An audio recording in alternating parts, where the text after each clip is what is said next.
Mesdames et messieurs, bonsoir. Bienvenue dans ce point de l'information sommaire de l'actualité. Le couple présidentiel ivoirien a offert dans la soirée d'hier jeudi un dîner officiel en l'honneur du président angolais et de son épouse au Sofitel Hôtel Ivoire dans la commune de Cocody. Un dîner au cours duquel le président Joao Lourenço a été élevé à la dignité de Grand Croix de l'Ordre national de Côte d'Ivoire et son épouse à celle de commandeur de l'Ordre national. Dans l'actualité, l'Assemblée nationale a solennellement clôturé la première session de l'année 2024. En 24 séances, 17 projets de loi ont été votés par les parlementaires. La cérémonie a vu la participation de plusieurs personnalités. Les détails dans quelques instants. À l'international, aux États-Unis, les démocrates s'interrogent sur le choix de Joe Biden, une situation qui fait suite à l'intervention peu convaincante du président lors du premier débat télévisé face à son principal adversaire, Donald Trump. Merci de votre attention.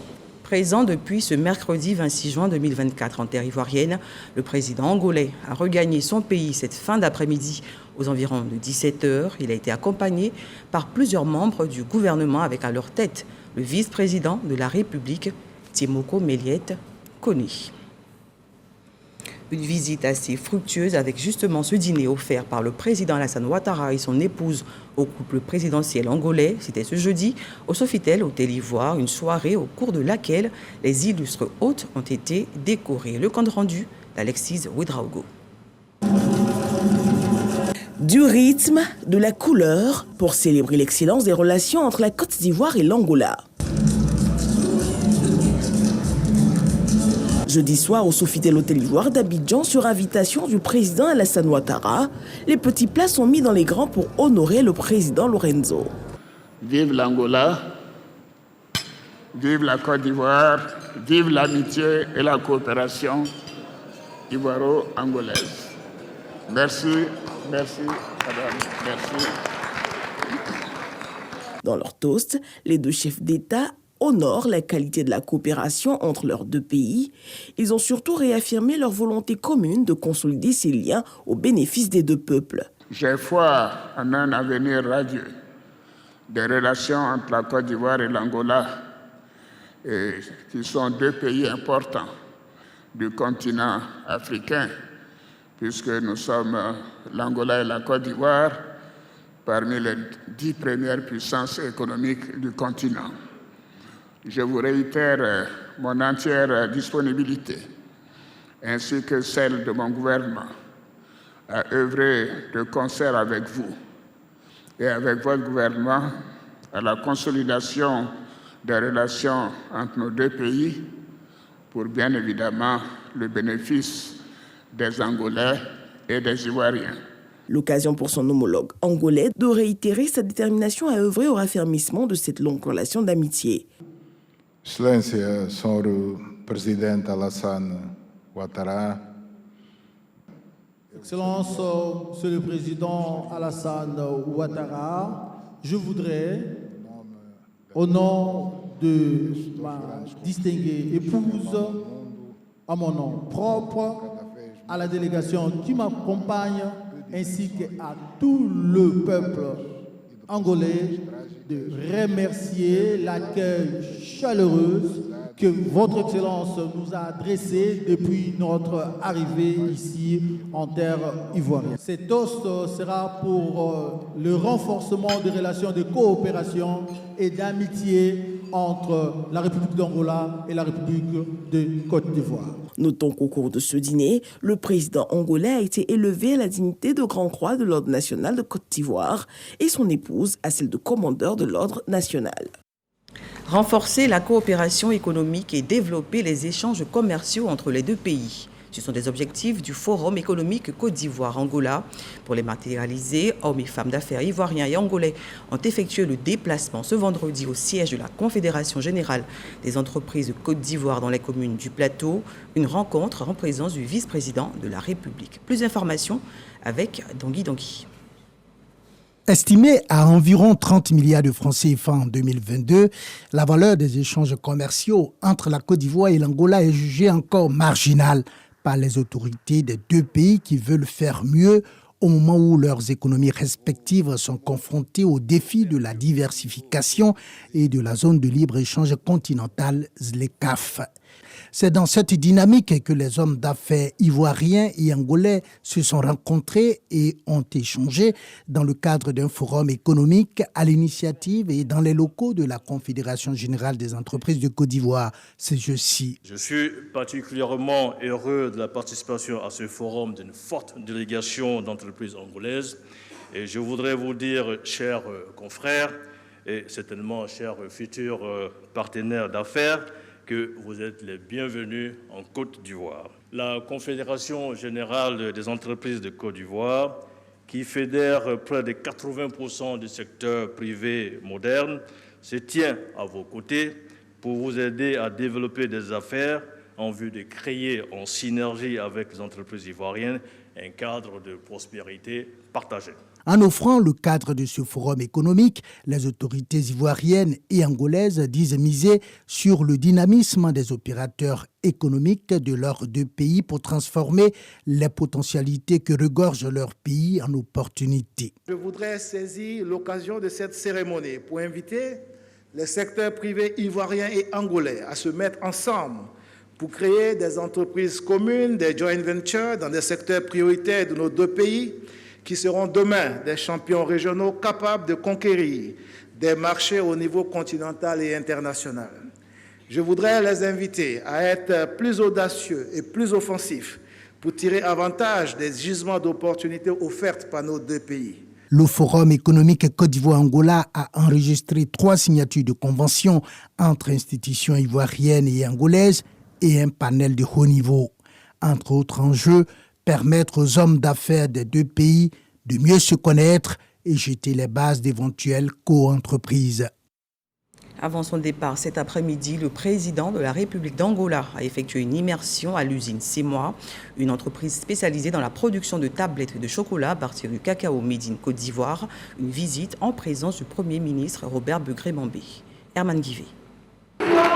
Salve d'applaudissements pour le président de la République de l'Angola, son Excellence João Manuel Gonçalves Lourenço, qui visite en compagnie du chef du gouvernement Robert Begré-Mambé les installations du chocolatier Semois implanté en zone industrielle de Yopougon. Le ministre d'État, ministre de l'Agriculture, Kobena Kwasi Adjoumani, a rendu hommage à la bonne qualité de la coopération qui existe entre la Côte d'Ivoire et l'Angola. Il a présenté au couple présidentiel angolais les grandes ambitions portées par la Côte d'Ivoire en matière de transformation de cacao. Notre capacité de broyage est estimée à 972 000 tonnes avec un taux de transformation effectif de 35%. Nous comptons cependant porter cette capacité de broyage à 1 176 000 tonnes. Et pour y parvenir, plusieurs usines sont en construction. Je reste convaincu que nos relations continueront de se renforcer dans les années à venir, notamment dans le domaine de l'agriculture. Excellence, votre présence dans cette usine de la société Semois traduit votre détermination à construire un avenir meilleur pour votre peuple à travers la transformation locale des produits agricoles. Bâtie sur 10 hectares, l'usine Semois emploie plus de 1000 salariés. Sa devise, faire de la terre du cacao une terre de chocolat.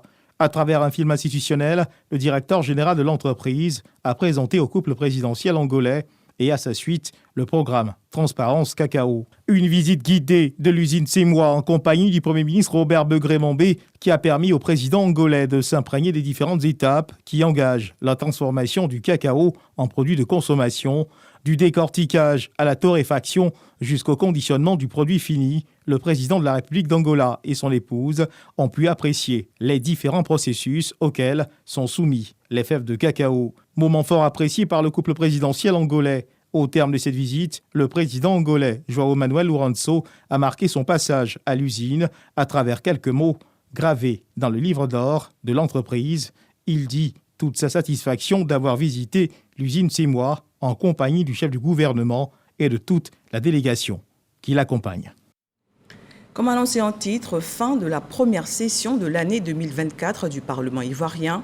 En 24 séances, 17 projets de loi votés par les honorables députés. D'éminentes personnalités ont assisté à cette cérémonie, marquant la fin de la période législative. Sidonie Davila. 6 mois de travail intense et de délibération constructive par les parlementaires durant cette première session de l'année 2024.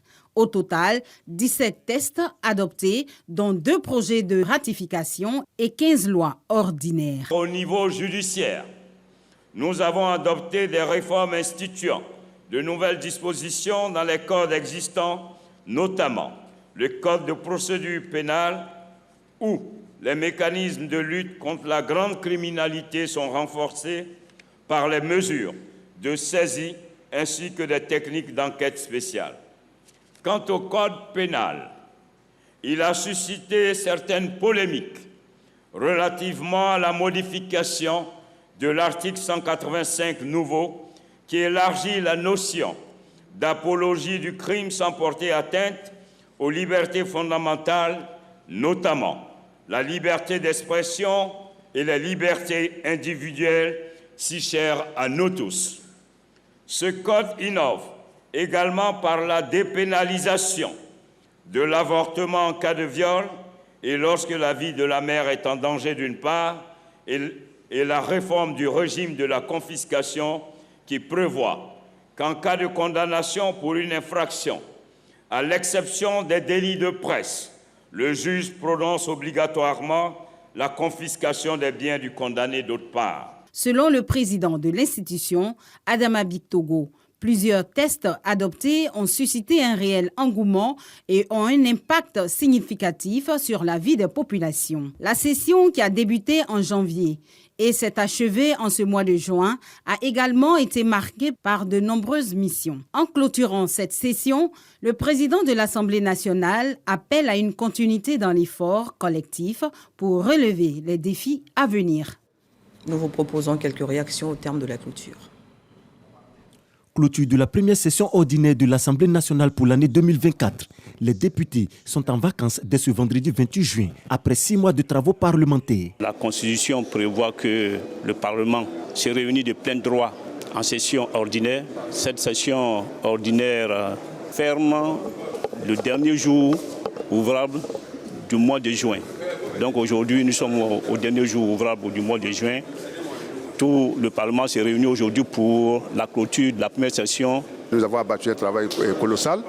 Et d'abord, je voudrais féliciter l'exécutif de nous avoir envoyé de très bonnes lois que nous avons votées. Certainement, il y a eu nos touches dans le sens de l'amélioration de ces lois.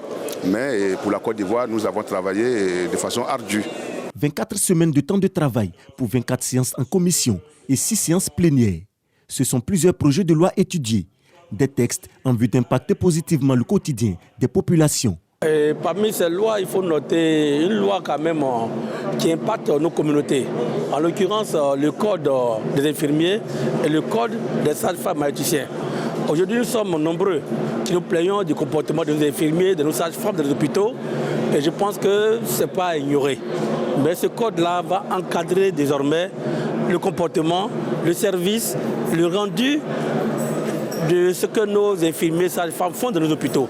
C'est important de canaliser les actions de nos agents de santé et il était important vraiment de les accompagner. Nous tenons vraiment à saluer l'unanimité qu'il y a eu autour de ce projet de loi et tous les groupes parlementaires ont adopté et c'était important parce que la vie n'a pas de prix. Vous savez que sur la réforme du code pénal, il fallait véritablement agir pour éviter qu'il y ait des actes à gauche, à droite pour incriminer les uns et les autres. Ce n'est pas une manière de dire que nous allons aller contre la liberté d'expression dans notre pays. Donc véritablement, nous avons bien adopté ce texte de loi. Des textes qui essayent de stabiliser les documents au niveau des attributions, des lotissements et autres. Il y a ces textes-là, il y a des textes qui luttent contre le blanchiment et contre le terrorisme qui ont été adoptés aussi. Sur tous ces textes, nous sommes allés dans le sens de la majorité. Après donc ces moments d'intense activité parlementaire, il est donc temps de marquer une pause. Le temps sera également mis à profit par ces élus de la nation pour aller au contact des populations. Dès le mois de juillet, je suis à Fakobli pour rendre compte au président Fakobli les 17 lois qu'on a votées ici à l'Assemblée. Je leur dirai ce que nous avons voté, les raisons pour lesquelles on n'a pas voté, pourquoi on a voté et pourquoi c'est bon pour la Côte d'Ivoire de voir voter ces lois. Je pense que c'est une bonne période en ce moment-là de combiner les populations pour recueillir leurs aspirations pour les faire remonter à l'exécutif. Fini donc la première session ordinaire de l'Assemblée nationale pour l'année 2024. Le retour des vacances est prévu le 1er octobre, date de l'ouverture de la deuxième session ordinaire. Des propos recueillis par Konaté Moussa. Parlons de sécurité à présent. Intéressons-nous au lancement officiel des travaux de construction de 4 postes de police frontaliers à Douoba, dans le département de Zouaonia. C'est à l'ouest du pays. Objectif, améliorer le contrôle des mouvements transfrontaliers en Côte d'Ivoire. Une initiative à mettre à l'actif de l'OIM, l'Organisation internationale pour les migrations, et le ministère ivoirien de la sécurité. Le reportage de Chris Diomandé est commenté par Jean-Marc Djadji.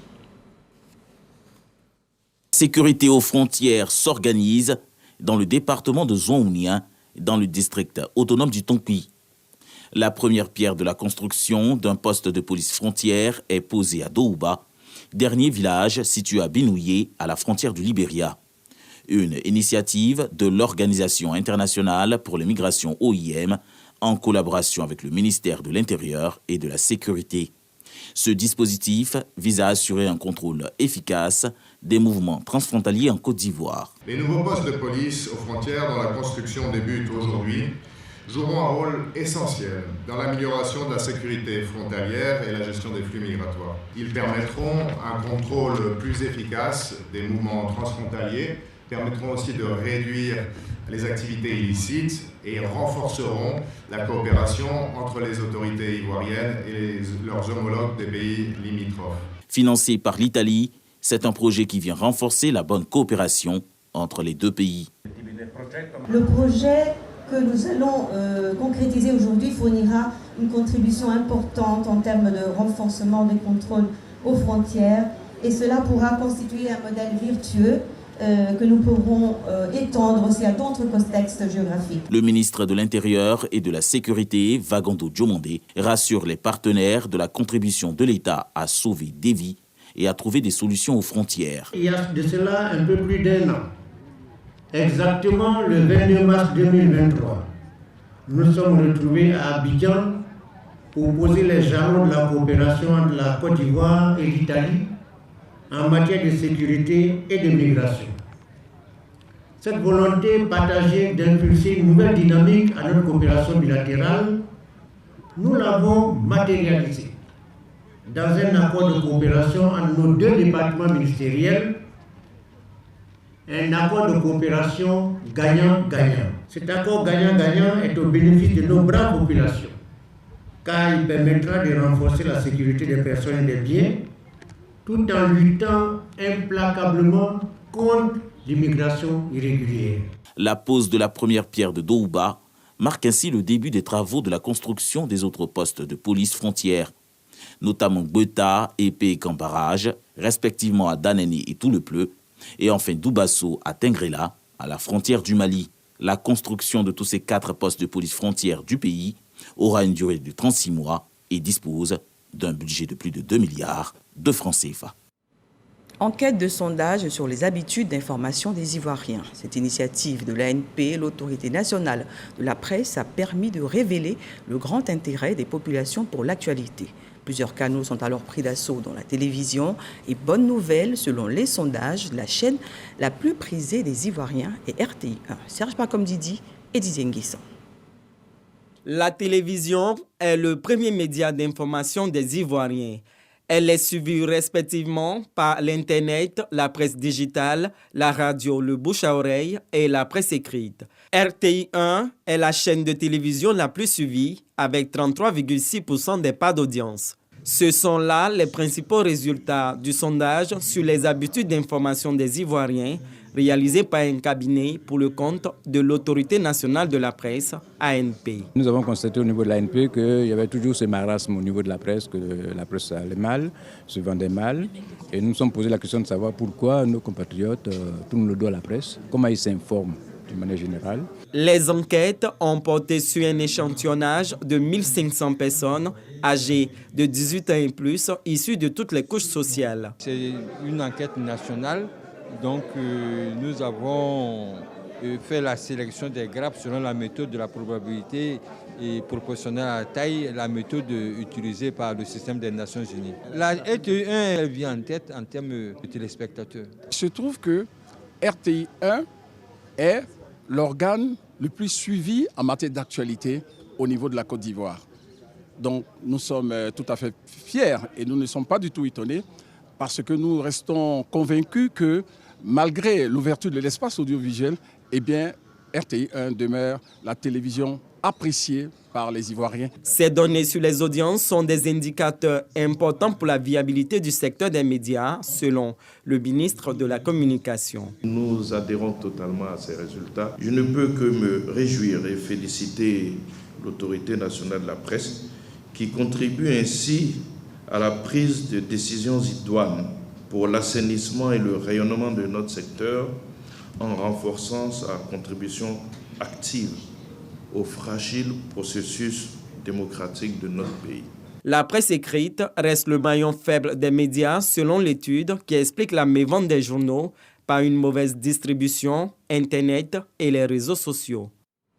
Les agents du groupe RTI sont déterminés à fournir davantage d'efforts pour le plus grand bonheur de leurs téléspectateurs. Eux aussi ont décidé de redoubler d'efforts dans le travail. Ce sont les agents de la fonction publique. Ils sont 918 à avoir été décorés dans le cadre de la 4e édition des Journées de la fonction publique, une distinction bien accueillie par les récipiendaires. Kraskando. 918 fonctionnaires et agents de l'État ont vu leur mérite reconnu par le gouvernement. Ils ont été honorés pour leur abnégation au travail. Parmi eux, 173 commandeurs, 261 officiers et 484 chevaliers. Tous ont été décorés dans l'ordre du mérite de la fonction publique. Ça fait tellement plaisir que Monsieur le ministre soit satisfait de ce qu'on fait au point de nous proposer à la distinction du mérite de la fonction publique. Vraiment, c'est un honneur. On doit aller jusqu'au bout, on doit être commandeur. Ça fait 36 ans que je travaille et c'est la première reconnaissance que je reçois de l'État. Et ça, vraiment, c'est une grande joie pour moi. Je vais me mettre encore à la tâche et j'essaierai de donner l'exemple aux jeunes générations. C'est l'occasion pour nous de lancer un appel à tous les collaborateurs de se donner au mieux parce qu'à la fin, si vous remplissez les conditions, vous pouvez être décoré. Ce sont des émotions de joie, de fierté, tout en sachant que la gloire revient à Dieu. Après 40 ans d'administration, l'administration reconnaît votre mérite. Je vous avoue que c'est de la joie qui vous traverse de la tête aux pieds. Ça nous met en confiance, ça montre bien que le savoir-faire est tôt ou tard récompensé. Le guichet unique automobile joue un rôle prépondérant dans la saine émulation de l'économie ivoirienne, puisque nous faisons le processus d'immatriculation des véhicules. Et le premier responsable du guichet fait officier de l'ordre du mérite. C'est vraiment un grand honneur pour moi, mais aussi pour la centaine d'employés du guichet unique que j'ai l'honneur de diriger. En tout cas, je rends hommage au président de la République. Pour les récipiendaires, cette distinction est aussi une invite à redoubler d'ardeur dans le travail. Ça m'amène à redoubler d'efforts parce qu'il faut dire que moi-même, j'ai toujours aimé le travail bien fait. Donc si aujourd'hui j'en suis là, c'est par mon ardeur au travail. Nous avons commencé dans la catégorie B. Aujourd'hui, je suis en A5. Je pense que c'est un parcours. Après 32 ans de service, aucune demande d'explication, un travail bien fait. Je pense que les plus jeunes qui viennent d'entrer à la fonction publique doivent quand même regarder des modèles. Ça nous encourage à continuer dans cette mouvance-là et puis prouver aussi encore à nos collaborateurs que vraiment le travail paye, qu'on continue dans le même sens que nous avons eu à faire pour être là aujourd'hui. Cette cérémonie d'excellence s'inscrit dans le cadre de la 4e édition des journées de la fonction publique. En procédant aux différentes décorations, la fonction publique exprime sa fierté et sa gratitude pour les nombreux sacrifices consentis et les efforts fournis par chacune et par chacun à son poste de travail. Vous démontrez ainsi aux générations futures le chemin de l'excellence et la manière vertueuse d'assurer notre mission de gardien du service public. Les récipiendaires se sont proposés eux-mêmes à travers leur espace fonctionnaire et validés par leurs supérieurs hiérarchiques. La saison des pluies se poursuit et continue d'endeuiller des familles. Le gouvernement ivoirien est solidaire des victimes des inondations. Miss Belmondo Dogo était ce mercredi dans la commune de Yopougon. La ministre en charge de la solidarité est allée traduire la compassion de l'État aux victimes des pluies diluviennes de ces derniers jours.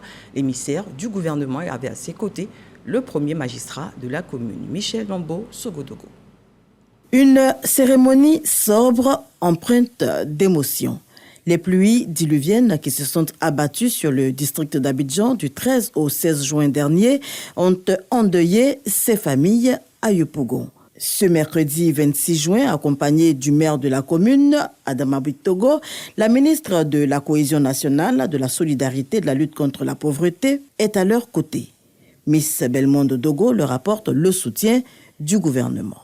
Au nom des parents des victimes, je tiens à remercier particulièrement le chef d'État, son Excellence, M. Alassane Ouattara, ainsi que le vice-président et le premier ministre, chef du gouvernement. Je remercie également Madame la ministre de la Cohésion nationale, de la solidarité et de la lutte contre la pauvreté pour sa présence réconfortante et son soutien indéfectible à nos côtés. Des mots de réconfort, mais également un soutien financier pour permettre aux familles éplorées de faire face aux frais funéraires et aux blessés de bénéficier de soins. Nous sommes ce jour à vos côtés pour vous présenter les condoléances du chef de l'État.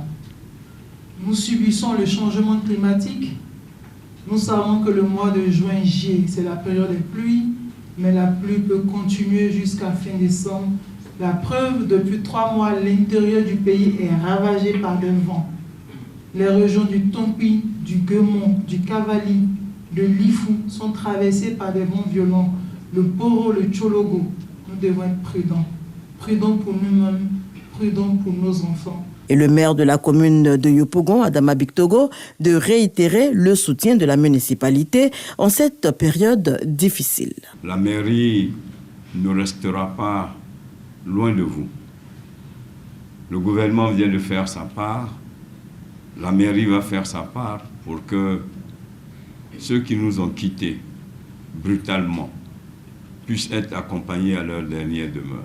Les récentes pluies diluviennes ont occasionné une vingtaine de morts, plusieurs blessés et de nombreux dégâts matériels, notamment dans les communes de Yopougon, Abobo, Atekoubé, Bégerville. Le 21 juin dernier, la ministre de la Cohésion nationale, de la solidarité et de la lutte contre la pauvreté, Miss Belmondo Dogo, était dans la commune de Bégerville pour porter assistance aux sinistrés. Vigilance en cette saison de pluie et vigilance également face au paludisme. L'État de Côte d'Ivoire est à la manœuvre. Plus de 130 000 doses de vaccins anti-paludiques de type R21 ont été réceptionnées à l'aéroport Félix Houphouët-Boigny d'Abidjan par le ministre de la Santé, Pierre Demba. Ces vaccins seront administrés aux enfants de 0 à 23 mois en 4 doses et la campagne de vaccination démarre le 15 juillet prochain. Les explications de Didier Nguissan. Aéroport Félix Houphouët-Boigny d'Abidjan. Cet avion cargo vient de décharger une cargaison sur le tarmac. Il s'agit des vaccins contre le paludisme estimés à 131 100 doses. La marchandise est réceptionnée par la chef de bureau OMS Côte d'Ivoire et le représentant de l'Alliance vaccinale Gavi et ensuite remise au ministre de la Santé, Pierre Demba. Le vaccin que nous venons de recevoir, son objectif n'est pas de remplacer les stratégies actuelles, mais plutôt de compléter l'arsenal de ces interventions qui existent déjà.